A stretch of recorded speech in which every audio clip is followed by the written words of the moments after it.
एक बात हमेशा याद रखना, जिसने तुम्हें उधार पैसे दिए हैं उसने बैंक लूट के तो तुम्हें पैसे दिए नहीं होते। वो पैसे उसकी मेहनत के होते हैं, उसकी सेविंग्स के होते हैं, और कभी कभी उसके अपने सपनों के होते हैं। तुम सोचते होगे कि भाई के पास एक्स्ट्रा पैसे पड़े होंगे और वो दे देगा। नहीं, वो एक्स्ट्रा पैसे नहीं होते। वो पैसे उसकी बाइक की ईएमआई के हो सकते हैं, उसकी मम्मी की दवाई के हो सकते हैं, उसकी सैलरी आने तक का खर्चा हो सकता है, या फिर उसने खुद महीनों से थोड़ी थोड़ी सेविंग करके वो पैसे साइड में रखे हो सकते हैं। लेकिन तुम्हारे एक कॉल या मैसेज पे उसने अपनी ज़रूरतों को साइड में किया, और सेविंग्स में से जितने रुपए तुम्हें चाहिए थे उतने निकाल के तुम्हारे हाथ में रख दिए। पर असली प्रॉब्लम पता है क्या है? लोग पैसे लेते वक्त तो बोल देते हैं कि भाई बस एक हफ्ते की बात है, एक हफ्ते में रिटर्न कर दूंगा।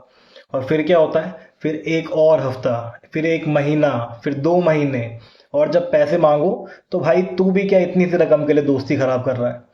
अरे भाई, दोस्ती किसने खराब करी? जिसने भरोसा करके पैसे दिए उसने, या जिसने भरोसा तोड़ दिया उसने। और सबसे फनी बात, स्विगी का ऑर्डर, नेटफ्लिक्स की पेमेंट, आईपीएल का स्कोर सब याद रहेगा, बस उधार वापस करना भूल जाएंगे। मेरे साथ भी हुआ था। एक दोस्त ने बोला कि भाई इमरजेंसी है। मैंने बिना सोचे अपनी सेविंग्स में से पैसे निकाल के दे दिए। एक हफ्ते बाद इंस्टाग्राम खोला तो बंदा किसी कैफे में बैठा है, अगले दिन किसी और क्लब में है। उसके बाद गोवा ट्रिप की स्टोरी लगा दी, कैप्शन में लिखा है जिंदगी ना मिलेगी दोबारा। मन तो मेरा भी किया कि कमेंट कर दूं भाई मेरे पैसे वापस मिलेंगे या वो भी ना मिलेंगे दोबारा। मिडिल क्लास इंसान जब किसी को उधार देता है, वो सिर्फ पैसे नहीं देता, वो अपनी मेहनत देता है, अपनी ओवर टाइम की सैलरी देता है, कभी अपनी शॉपिंग कैंसिल करता है, कभी अपनी ज़रूरत रोक लेता है, सिर्फ इसलिए क्योंकि उसे तुम पर भरोसा होता है। और जब उसे अपने ही पैसे मांगने पड़ते हैं ना, तो उसे पैसों का नहीं, अपनी चॉइस का दुख होता है। एक छोटी सी तमीज सीख लो, अगर पैसे टाइम पे दे सकते हो तो खुद दे दो, अगर नहीं दे सकते तो एक मैसेज कर दो कि भाई थोड़ा लेट हो जाऊंगा। सच बोल देना।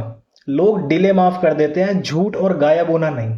अब एक और बात, देने वाला तुमसे पैसे नहीं मांग रहा होता, वो अपना भरोसा वापस मांग रहा होता है। कैरेक्टर का टेस्ट लाखों कमाने से नहीं होता, कभी कभी 5-10 हज़ार रुपये वापस लौटाने से भी होता है। और हमेशा याद रखना, उधार कभी पैसों का नहीं होता, उधार होता है किसी के ट्रस्ट का। और ट्रस्ट टूटने की ईएमआई बहुत महंगी पड़ती है। कमेंट करके बताओ तुम्हारे हिसाब से ज़्यादा महंगा क्या है, पैसा या भरोसा? और ऐसी मिडिल क्लास रिलेशनशिप और रियल लाइफ वाली बातों के लिए फॉलो ज़रूर करना, क्योंकि यहाँ बातें कड़वी होती है लेकिन सच होती है।